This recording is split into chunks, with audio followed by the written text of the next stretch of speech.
Les difficultés dans une relation sont monnaie courante. Donc, comment nous devons faire après que nous sommes passés par une crise d'infidélité, où nous avons découvert que notre conjoint nous mentait beaucoup, où nous avons passé une zone assez sérieuse et on ne sait pas comment revenir ensemble. C'est de ça dont je veux parler aujourd'hui. En un mot, comment rétablir une relation saine dans le couple.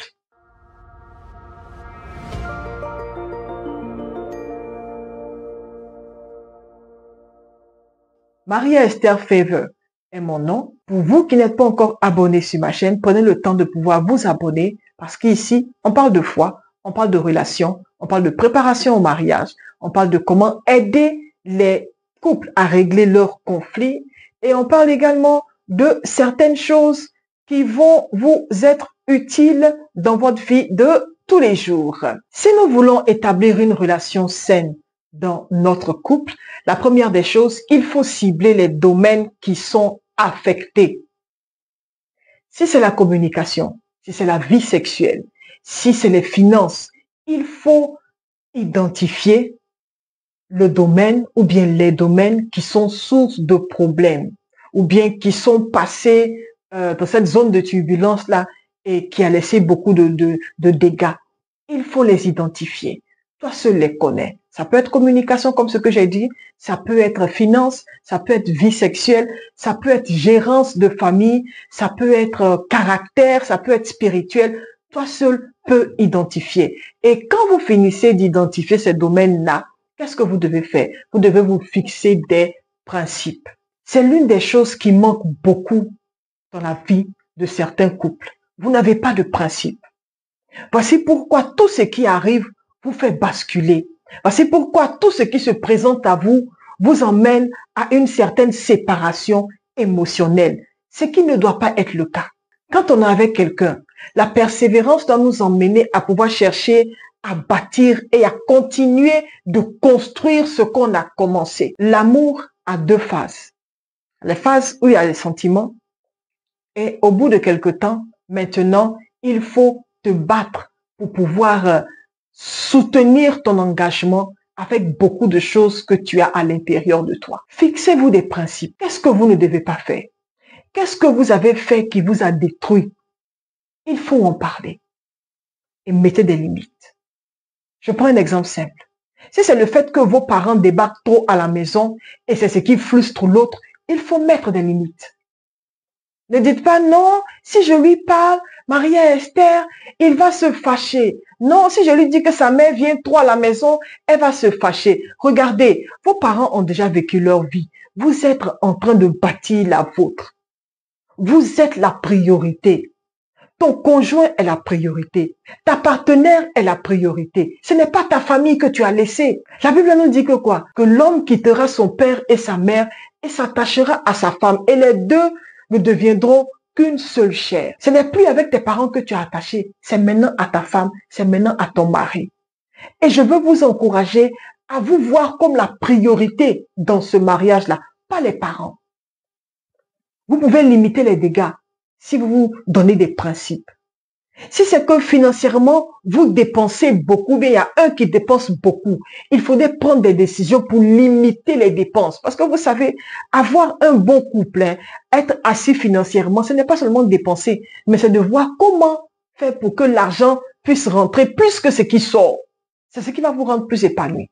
Une autre chose, il faut que nous puissions cultiver le respect en tout temps. C'est pas parce que tu vis avec ton conjoint ou bien tu es avec ta femme et elle est tout le temps avec toi que tu ne vas plus vraiment prêter attention à la manière dont tu lui parles. C'est une erreur que beaucoup de couples commettent. Est-ce qu'on comprend? Il ne faut pas utiliser de langage dégradant. Quand nous voulons rebâtir ce qui a été détruit, nous devons faire attention à ce qui sort de notre bouche. Nous devons éviter de nous accuser. C'est le travail du diable d'accuser les gens. Et nous ne devons pas faire le travail du diable dans notre couple. Évitons de nous accuser. C'est vrai que ton conjoint n'est pas parfait. Ta conjointe n'est pas parfaite. C'est vrai. Mais est-ce que les accusations bâtissent? N'oublions pas que maintenant, les semences que nous devons nous efforcer à semer malgré ce que nous voyons, doivent être des semences qui bâtissent et qui emmènent une certaine guérison. Et les accusations n'emmènent pas la guérison, malheureusement. J'ai eu un enfant dehors parce que tu n'arrives pas à me donner d'enfant. Et on commence à s'accuser. Ce n'est pas sa faute s'il n'arrive pas à avoir d'enfant. Ce n'est pas sa faute s'il n'arrive pas à avoir d'enfant. Il y a différentes manières de pouvoir avoir des enfants aujourd'hui. Ça ne justifie pas l'infidélité de l'autre. S'accuser ne bâtit pas, ça divise plutôt. Un endroit où l'accusation règne, rien n'est bâti là-bas. Donc, ne vois pas ton mariage comme une zone d'accusation. Tu n'as pas de responsabilité à jouer si tu laisses Dieu influencer ta manière de voir les choses. Quand vous vous parlez, quand vous voulez rebâtir une relation saine, ne criez pas. Qu'est-ce que j'ai dit? Ne criez pas. Faut pas que tous les voisins soient alertés à chaque fois, parce que c'est vous. C'est une erreur. Parle calmement. Et si tu vois que c'est tellement fâché que tu n'arrives pas à te maîtriser, sors. Va prendre de l'air. Mais n'aie pas l'habitude d'être un conjoint qui crie. C'est toujours toi qui cries. On a même peur même de toi. Moi, ici, là même, j'ai peur. J'ai peur de toi. Et tu cries jusqu'à de ton pays où tu es assis là, ça arrive ici. Il y a un problème. Ne criez pas. Si l'autre est tellement fâché, prends le temps de pouvoir l'écouter. Mais ne crie pas pendant que l'autre est en train de crier. C'est un mauvais exemple pour vos voisins, pour votre foi et pour vos enfants. Est-ce que je parle à quelqu'un? C'est un mauvais exemple. Donc, rectifions le tir. Et n'employons pas toujours les cris pour pouvoir communiquer. Ce n'est pas signe de maturité. Lorsque nous sommes en train de rebâtir une relation saine dans notre couple, on n'utilise pas la violence. On n'utilise pas le mot divorce. Je vais t'envoyer chez tes parents. Je vais te ramener chez tes parents. Ah bon? Non, on ne ramène pas chez les parents. On ne ramène pas chez les parents. Il n'y a plus sa place là-bas. Sa chambre a été occupée. Tu vas l'emmener où? On ne dit pas, on va se séparer. Il y a des mots que quand tu commences à les appeler, ils viennent. Regardez un peu Élie. Quand il était déprimé, puis il a dit, Seigneur, il faut me prendre. C'est bon même là. Depuis là, Jézabel ne pousse sur moi. Je ne suis pas mieux que mes pères. Il faut me prendre. Là, moi, elle vient le prendre. Il a été enlevé. Dieu l'a remplacé en même temps. Fais attention à ce qui sort de ta bouche. Et qu'à chaque fois qu'il y a une petite dispute, qu'on n'entende pas de ta bouche, je vais te divorcer, je vais me séparer de toi, je vais te ramener chez tes parents, ou bien même, je vais aller habiter ailleurs. Non, ce n'est pas des choses qui se disent. Quand on rebâtit, il y a des mots qu'il faut complètement enlever de son vocabulaire. Parce que ça tue au lieu de bâtir. Une autre chose que nous devons faire lorsque nous sommes en train de rebâtir une relation saine, c'est de ne pas penser, dire ou imaginer ce que l'autre veut ou bien ce que l'autre ressent. Ça aussi, c'est une source de beaucoup de problèmes dans nos relations. Ah, mais je pensais que tu allais faire ça, je pensais que tu allais dire ça, je pensais que ça et ça. Non, je me suis dit que, c'est vrai qu'on vivait ensemble, c'est vrai que tu connais cette personne-là, mais tu n'es pas la personne et tu ne sais pas ce qu'elle va dire ou bien elle va penser sur le moment et bien sûr devant ce sujet-là. Tu peux te tromper. Et la plupart du temps, on pense à la place de l'autre.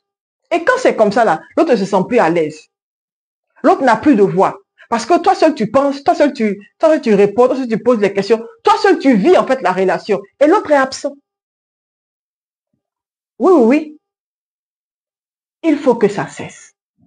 Il faut prendre le temps de pouvoir écouter l'autre et savoir ce que l'autre pense. Mais ne te dis pas, oui, je pensais que, je me suis dit que, toi tu penses à la place de l'autre, tu poses des questions, toi-même tu réponds, et puis l'autre est absent. C'est pas juste. C'est pas juste. Il faut que tu laisses l'autre s'exprimer. Un autre point, rester dans le présent. Qu'est-ce que je veux dire par là? Les choses qui sont passées sont passées. Ne revenez plus là-dessus. C'est vrai que la personne a fait des bêtises avant, mais dans le présent, est-ce que la personne continue? Restez dans le présent. C'est aujourd'hui qui compte. Ce n'est pas hier. Ce n'est pas demain. Qu'est-ce que la personne a fait aujourd'hui? Est-ce qu'elle mérite d'être critiquée, insultée, méprisée et abandonnée pour ce qu'il ou bien elle a fait hier? La personne s'est excusée. Pourquoi tu continues? Ne réveillez pas les choses qui sont déjà endormies et mortes. Ne ressuscitez pas les problèmes qui sont déjà morts et enterrés parce que vous avez un problème intérieur que vous n'avez pas résolu. C'est une grosse erreur. On ne bâtit pas avec cet esprit-là. On ne bâtit pas avec cette manière de pouvoir voir les choses. Quand on décide de rebâtir une relation saine, hein, c'est qu'on a choisi d'avoir des yeux d'amour, des paroles d'amour et des actes d'amour. Ça n'a rien à voir avec le sexe. Ça a à voir avec l'amour. Quelles sont les qualités de l'amour? Quelles sont les caractéristiques de l'amour? Selon 1 Corinthiens 13, l'amour est patient, l'amour tolère. Et tout ce que tu sais. L'amour ne fait pas mention des choses qui sont passées. L'amour croit tout. Elle ne soupçonne point le mal. L'amour pardonne. Il est temps qu'on puisse parler ce genre de langage-là dans nos maisons, dans nos relations, dans nos mariages. Si on ne voit pas les autres avec des regards d'amour, si on ne voit pas notre conjoint, malgré tous ses défauts, avec des yeux d'amour, on ne pourra pas lui parler avec un langage d'amour. Tu veux rebâtir? Choisis d'utiliser un langage d'amour, un langage tolérant, un langage constructif, un langage doux. Et pour finir, je viens dire, soyez un peu fatigués de vous disputer. Vous allez vivre ensemble toute votre vie. Soyez fatigués de vous disputer. Soyez fatigués de parler encore des mêmes choses encore et encore. Et trouvez un moyen de supporter l'autre. L'amour supporte. Trouvez un moyen de supporter l'autre. Sinon, vous allez être malheureux, bien-aimés. Moi, au début, quand je m'étais mariée, j'étais très frustrée pendant des années. Mais j'ai compris que le diable était derrière beaucoup de frustrations que j'avais. Et donc, la tactique que Dieu m'a donnée, c'est de pouvoir rire des défauts de mon mari. Donc, quand il fait quelque chose, au lieu de m'énerver, je ris. Il dit, voilà, tu as commencé encore, non? Ok, on y va. Et puis, je me dis intérieurement, Satan, tu ne mourras pas. Tu gâcheras pas ma journée. Tu gâcheras pas ma vie. Il y a des choses qui ne vont pas changer, c'est l'autre. Mais toi, si tu vois ça, commence par rire. Ris de ça. Pas parce que tu es bête, hein, mais parce que tu ne veux pas laisser à Satan l'opportunité de pouvoir gâcher ta journée, de pouvoir gâcher ta nuit, de pouvoir gâcher ta vie. Et il n'attend que ça. Ne coopère pas avec lui. Prends la main de Dieu et décide de marcher dans l'amour. Prends la main de Dieu et décide de marcher dans le pardon.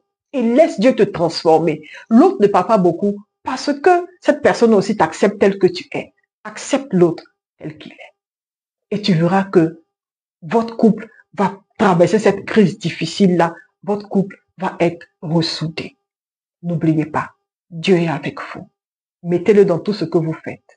Qu'il soit le centre de votre relation, le centre de vos décisions, le centre de vos paroles. Et laissez l'amour vous guider en tout temps. Au nom de Jésus. Amen. Au revoir.